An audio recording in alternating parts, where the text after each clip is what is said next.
Hey, good morning. It's Patricia Murphy. It's Wednesday. This is Seattle Now. Just last month, an endangered sea turtle washed up on the beach in a remote spot on the Washington coast. When she was found, a whole network jumped into action to help with the rescue. We'll check in on her at the Marine Hospital where she's recovering in a heated pool. But first, some headlines. The early intel on the Omicron variant seems to be that it's more transmissible, but maybe a milder strain than Delta. We already know it's here and spreading thanks to UW virologists who've been tracking it down, but we're due for more info about how Omicron changes the game. That could come today when King County Public Health's Dr. Jeff Duchin updates the Omicron situation at noon. We'll have updates here and at KUOW.org. Starbucks could see more union drives after workers in Buffalo organized the company's first U.S. store last week. Boston public radio station WGBH reports that a majority of employees at 2 Boston locations signed union cards on Monday. No comment yet from Starbucks. So far, we haven't heard any reports of any Seattle locations getting involved. And state transportation officials have chosen a name for the state's newest ferry. All aboard the Wishka. Wishka is a word from the Chehalis language that means stinking water. It was chosen after the department asked for suggestions and votes from the public. The Wishka will be the first hybrid electric boat in the state's ferry fleet. It'll start sailing in 2025.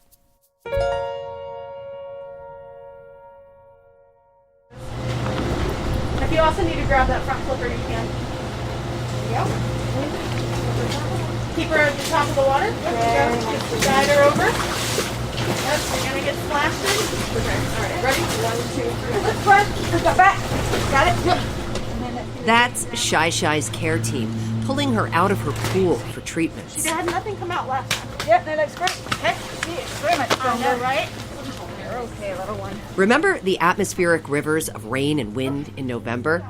That's how this green sea turtle ended up stranded far from home on the rugged shore of the Makah Indian Reservation in the very northwest corner of the United States.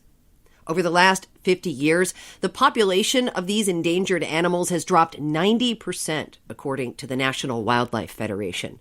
So you can see why, when a turtle is found on the beach, a rescue team scrambled to help. And really scrambled. This turtle was carried, flown, and finally driven to safety. First at the Seattle Aquarium, and then at SR3, Sea Life Response, Rehabilitation, and Research in Des Moines. But first, she had to get there. We had the crazy rainstorms, and it washed out multiple roads that we have here on the North Olympic Peninsula, and it isolated the communities out west, the major ones, Forks and Clallam Bay and CQ and the Makah Reservation. That's Jeff Well. He's a pilot with Wright Brothers Aviation in Port Angeles and part of the team getting Shy Shy to care. A Makah tribal member discovered the turtle on Shy Shy Beach and along with 2 Makah tribe staff members carried the 45-pound turtle 2.5 miles to CQ where she could be picked up in Jeff's plane. And so for the past couple of days, we'd been flying supplies and people and things out on the West End, as we call it here. Then we got a call that said that they might need to pick up a turtle, and I thought they were just joking with me. This was a little different than the water and supplies Jeff had been delivering to communities shut off from the slides. He had transported pets to care before, but a sea turtle was new on his list of passengers. They just had a shallow cardboard box with a towel, and Shy Shy was in this box, and I looked her over and said, well, yeah, she'll fit in the back seat, no problem. Jeff got instructions to keep the aircraft cool. Shy Shy was going to have to warm up slowly. And then I was told, well, there'll be folks to meet me back at Port Angeles, and so I said, well, let's get going. And from my education and my experience as a scuba diver, and I said, well, this is a creature that spends its time in the water, and it's not going to want any pressure changes. So I said, well, not only am I going to keep it cool, I mean, I'm not going to climb up at all. And the airport there is 300 feet, and so and it's right on a bluff. And so I just flew off the airport and climbed up a couple more 100 feet and just stayed 500 feet over the water and just followed the shoreline. So there was no pressure change for Shy Shy, and it's a fun flight to do anyway. Just to be clear, Shy Shy shouldn't be here. She belongs in tropical water. Ending up in the Northwest's cold waters is dangerous for this type of turtle. What we think happens is effectively a combination of the deep water currents, the surface currents, and then the wind can push these animals out of habitat. And then as soon as they sort of hit that point where it's starting to get too cold and they can't swim around and get themselves back out of that situation, then they're in a little bit of a cascading pit where it's just going to get worse. That's Dr. Caitlin Hadfield, senior veterinarian at the Seattle Aquarium, who's part of Shy Shy's care team. What we typically see with cold stuns is if you're a turtle that is lucky enough to get up onto the beach and be seen, and you can get through that first 48 hours, 72 hours, there is a good chance that we can get you back to the wild.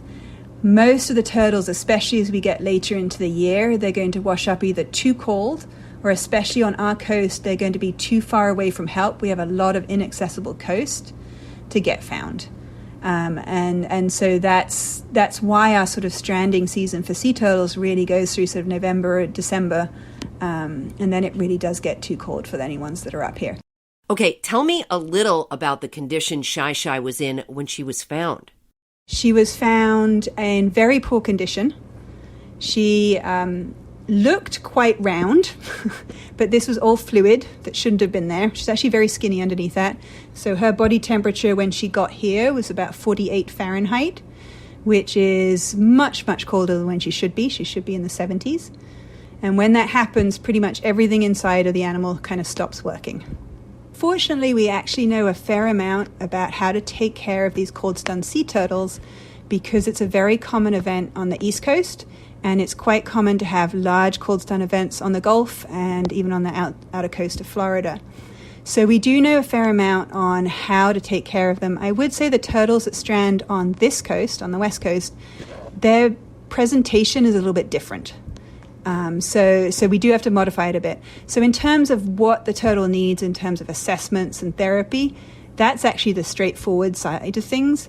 The hardest thing is how we're going to provide the transport and the care, especially around the really critical parameters, which is how do we very, very slowly warm up an animal who is that cold. What were the first steps you took when Shy Shy got to the aquarium? When she first came in, there was no way she was going to be able to go into any water.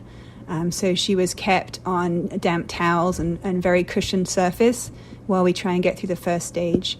And then when she first went into water, she was probably up to about 60 degrees Fahrenheit.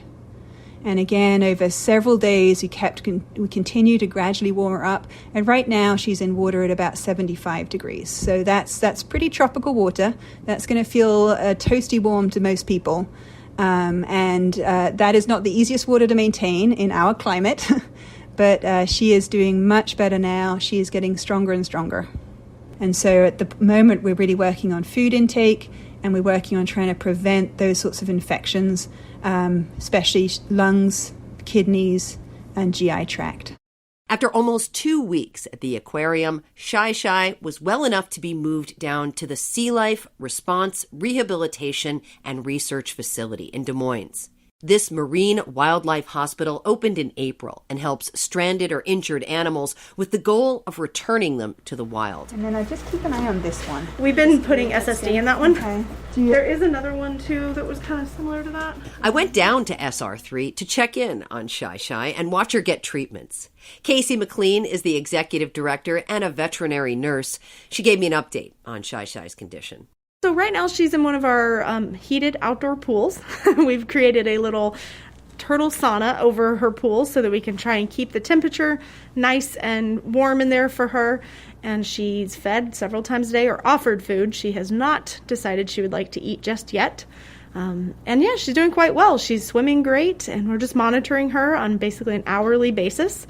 And then every other day, she's getting her treatments of medications and fluids and all the things that she needs to keep continuing getting better. Yeah, the long-term goal is to return this turtle to the wild. When do you think that might be?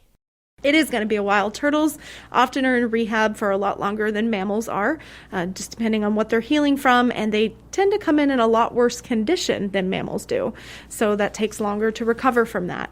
And absolutely, our goal is to return her to the ocean, as it is with all animals that come into SR3. We always want to do release with them.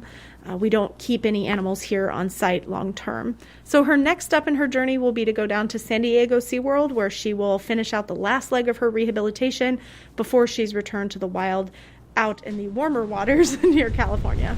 Go ahead, put her in. Yep, and then go for that. Shy Shy's team wrapped up treatments and then carefully slid her back into her heated pool.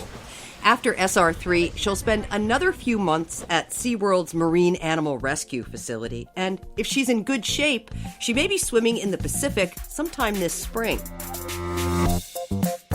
By the way, if you're walking on the beach and see a stranded sea animal, you can reach out to the Stranded Animal Hotline to get help.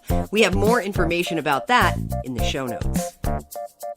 Jenny Cecil Moore produced today's show, which is also made by Diana Opong, Caroline Chamberlain-Gomez, Claire McGrane, and Jason Pagano. Matt Jorgensen does our theme music. I'm Patricia Murphy.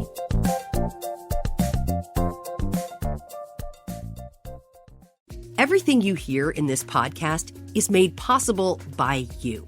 And we have so many ideas for 2022. If you want to hear more voices, more fact checks, and more questions answered, and more podcasts, then please make a special year-end gift to keep vital information flowing in the new year. You can donate online at kuow.org, and thanks.